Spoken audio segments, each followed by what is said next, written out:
Several families displaced after a massive fire at a Michigan apartment complex. You see the scene there. Fire crews arrived to heavy flames and thick smoke pouring out from that big building yesterday. And they say it all started with a couch on fire on the first floor. And by the time the first fire truck pulled up, 3 floors of that building were on fire. Everyone inside the complex is safe. However, many lost all of their belongings. The iconic Rockefeller Center Christmas tree went dark overnight in solidarity with Ukraine. The more than 50,000 lights were out as part of a worldwide campaign to raise money for generators for hospitals across that war-torn country. Ukraine is facing a winter of blackouts and war as they fight off Russia's invasion. Last week, Russia delivered one of its most severe blows to Ukraine's power grid, leaving around 10 million people without electricity. The Rockefeller tree lights went out last night just as Ukrainian President Volodymyr Zelensky was wrapping up his address to the U.S. Congress.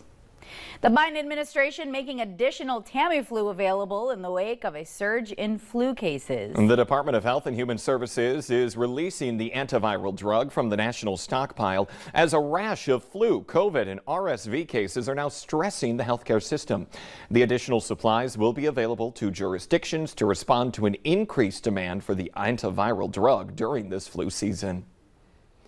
This time of the year can be difficult for people who have lost a loved one, but one Minnesota woman is keeping her son's memory alive by helping others. Sandy Stahovich, her son Peter, died from a rare brain tumor 3 years ago. He was just 25 years old.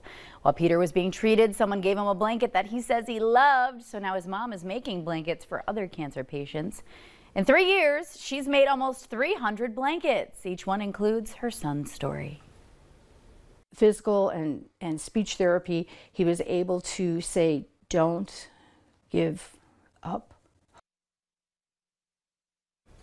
Sandy says she names every blanket that she crochets and then donates. The names might be associated with a sports team that he loved or a place that Peter once traveled to.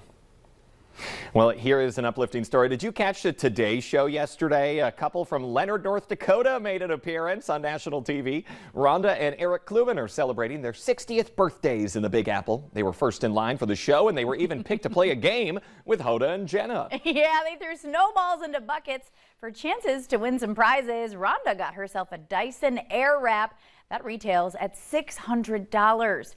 And of course, you got to check out what Eric was wearing right there. The hat and shirt matching. Oh, yeah. NDSU Bison gear. Got to represent. Of course, as Bison are going to Frisco in January. If you want to play in Texas, you got to have a fiddle in the Anyway, I don't think they played that on the Today Show. That's just here on the Valley today. Anyway, let's get the answer now to our question of the morning on Facebook. Well, not the answer. Let's see how you're responding to it. About 155,000 men will do this on Christmas morning. Here are some of the responses you're giving us. Julie, I love this. Panic. Forgot to go gift shopping. Typical. Tammy says make breakfast. And Devin says go on fishing.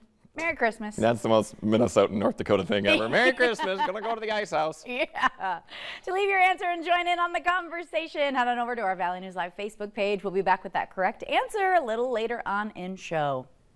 Up next, a new at 6:38 arrests in a Toronto murder, and some of the suspects are not even old enough to drive a car. Also new this next half hour, Volodymyr Zelensky's in-person plea to the United States for more support in Ukraine's fight against Russia.